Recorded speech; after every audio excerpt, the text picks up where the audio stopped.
장애인 문화복지신문 제287호 제2면 기사입니다. 고양시 평생학습 시민 워크샵 사부작 레브 2기 100명 모집. 고양시 시장 이재준는 시민이 중심이 돼 고양시의 평생학습을 진단 제안하는 사부작 레브 2기 시민 워크샵을 운영.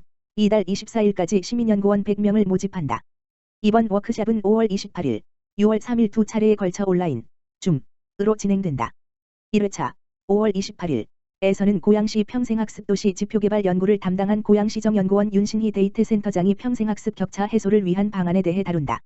이어서 고양시 평생교육과 김호석 팀장이 평생학습 격차 해소를 위한 고양시의 과제에 대해 설명한다. 2회차 6월 3일 에서는 전국평생학습도시협의회 이상국 사무국장이 평생학습을 통한 시민과 도시의 성장 사례를 공유한다. 또한 이번 워크샵에는 평생학습 활동 과제 및 제안사항을 도출하는 사부작 토크 코너를 마련해 편하게 토론하는 시간을 갖는다.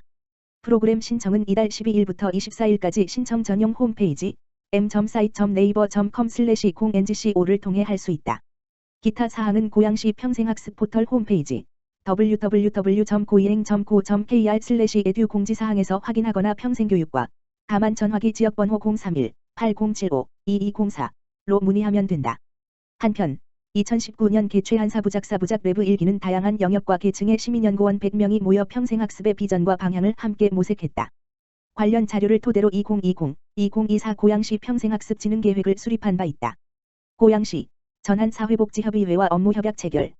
고양시 시장 이재준는 전한 사회복지협의회와 관내 취약계층 푸드케어 후원을 위해 지난 7일 업무협약을 체결했다.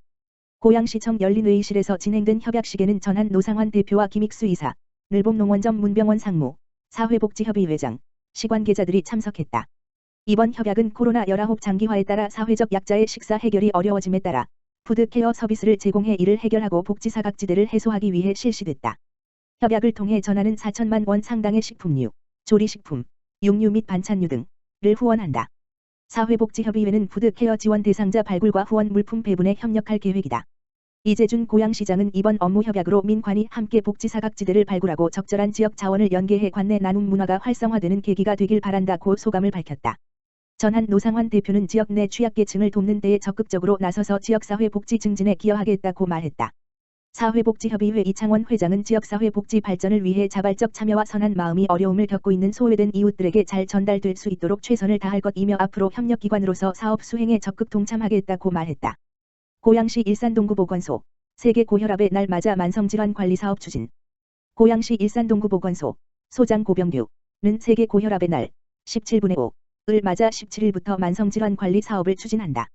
일산동구보건소는 17일부터 21일까지 사전 예약한 내소자를 대상으로 만성질환관리 캠페인을 실시한다. 보건소는 주민들에게 혈압 측정을 독려하며 고혈압의 위험성과 혈압관리 중요성의 인식을 높이기 위한 프로그램을 진행한다. 코로나19 확산 방지를 위해 방역 지침을 철저히 준수하고 사전에 예약한 소규모 인원만 참석한다. 고혈압은 일상에서 흔히 볼 수 있는 질환이지만 세계보건기구 WHO에서 사망 위험 요인 1, 2위로 규정하고 있을 만큼 위험성이 큰 질환이다. 심근경색, 뇌졸중 등 심혈관 질환뿐만 아니라 다양한 합병증을 유발할 수 있다. 이에 동구보건소는 5월을 혈압 측정의 달로 지정해 일산동구보건소 및 고양시민건강센터 중산에서 지역 주민들을 대상으로 1 올바른 혈압 측정 방법을 지도하고 있다. 또한 혈압 예방 수칙 음식은 싱겁게 골고루 먹자 적절한 체중을 유지하자 매일 30분 이상 적절한 운동을 하자 담배는 끊고 술을 삼가자 정기적으로 혈압을 측정하고 의사의 진찰을 받자 등을 홍보하며 주민 스스로 고혈압 관리 실천을 유도하여 만성심뇌질환을 예방하고자 한다. 보건소 관계자는 고혈압은 조기 예방이 가능할 뿐만 아니라 발생하더라도 조기 진단하고 체계적으로 관리하면 합병증과 사망을 예방할 수 있는 질환이다며 지역 주민들에게 다양한 교육 및 서비스를 통해 고혈압 예방에 최선을 다하겠다고 전했다. 고양시 덕양구 찾아가는 복지상담 물결. 고양시 덕양구 구청장 김은영은 최근 덕양구 곳곳에서 복지사각지대와 위기가구 집중 발굴을 위해 찾아가는 복지상담이 실시되고 있다고 14일 밝혔다. 지난 12일 삼송동 행정복지센터 동장 김동원은 삼송마을 18단지 중앙공원에서 단지 아파트 관리사무소 소장 한양수와 공동으로 찾아가는 복지상담소를 설치하고 지역 주민들을 대상으로 다양한 복지상담을 실시했다. 이날 상담소 운영을 통해 경제적으로 어려움을 겪고 있거나 여러가지 복지 서비스 혜택을 누리지 못하고 있는 주민들을 대상으로 긴급복지, 맞춤형급여, 노인돌봄 서비스, 한시생계 지원, 사례관리 등 다양한 복지 서비스에 대한 안내와 개별적인 맞춤형 상담을 실시했다. 지난 13일에는 화정 일동행정복지센터 동장 이항성에서도 찾아가는 복지상담소를 설치하고 관내 공원 및 아파트 단지를 중심으로 리플릿 및 홍보 물품을 배부하며 도움이 필요하거나 어려운 이웃을 발견했을 때 어려운 이웃에게 후원을 하고 싶을 때는 동행정복지센터에 복지 연계를 요청해 줄 것을 홍보했다. 상담 후 주거급여에 대해 안내를 받은 한 주민은 이렇게 현장에 찾아와서 상담해 준 덕분에 그동안 모르고 지내던 서비스를 신청하고 혜택을 받을 수 있게 됐다며 고마움을 표시했다. 삼송동 및 화정 1동 관계자는 복지사각지대 해소를 위해 앞으로도 찾아가는 복지상담소를 관내 곳곳에서 수시로 운영할 예정이라고 밝혔다. 이항성 화정 1동장은 적극적인 홍보 활동과 지역 자원들과의 연계를 통해 보이지 않는 복지사각지대에서 도움의 손길을 필요로 하는 이웃을 발견하고 도움을 줄 수 있도록 지속적으로 노력하겠다고 전했다. 과천시 코로나19로 소득 감소 가구의 한시 생계비 지원. 과천시는 코로나19 장기화에 따라 소득 감소로 생계가 곤란한 위기가구를 지원하기 위해 한시 생계지원 신청을 10일부터 받는다.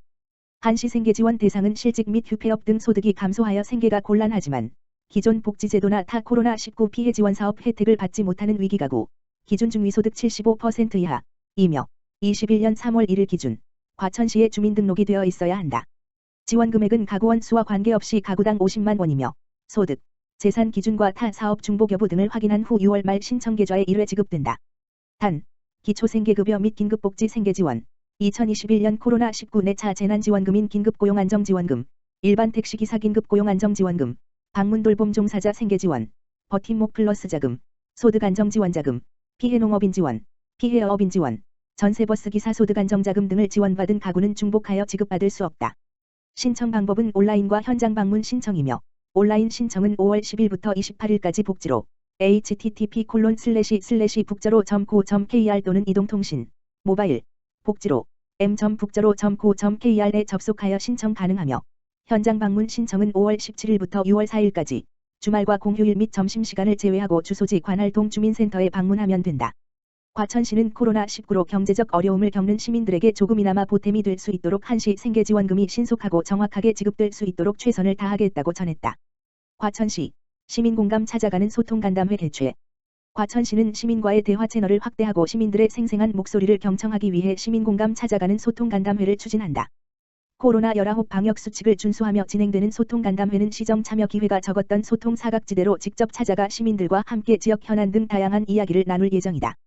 첫 번째 소통간담회는 11일 과천종합사회복지관 강당에서 열렸으며 복지관 이용자 10여 명이 참석한 가운데 김종천 과천시장이 시정 현안에 대해 설명한 뒤 시민들의 궁금증을 듣고 답변하는 방식으로 진행되었다. 이날 건의사항으로는 과천종합사회복지관의 이용자가 많아 장소가 협소하니 이전이 필요하다. 노인 프로그램 활성화를 위한 재정적 지원 마련과 수강생 재료비 지원 요청 등이 있었다. 참가자들은 시민들과 소통을 위해 시장님께서 직접 과천시 정책을 설명을 해주셔서 시정에 대한 이해도가 높아졌다라며 지속적인 소통간담회 및 소통창구 확대 필요성을 강조했다. 김종천 과천시장은 시민들과 의견을 나누고 지역 현안에 대해 논의하는 유익한 소통의 시간이 된 것 같다라며 건의사항을 통해 갈등 요소를 사전에 차단하고 현장 확인이 필요한 사항은 시민들과 함께 공유하여 시민과 함께 해결 방안을 찾아 나갈 것이라고 밝혔다. 과천시는 5월 중에 자원봉사센터 이용자와 두 번째 간담회를 가질 예정이며 향후 지속적인 소통 간담회를 통해 시민들의 목소리를 시정에 적극 반영할 방침이다. 한편 시는 지난 1월부터 4월까지 30회의 비대면 간담회를 개최했으며 406명의 시민과 소통의 시간을 가졌다.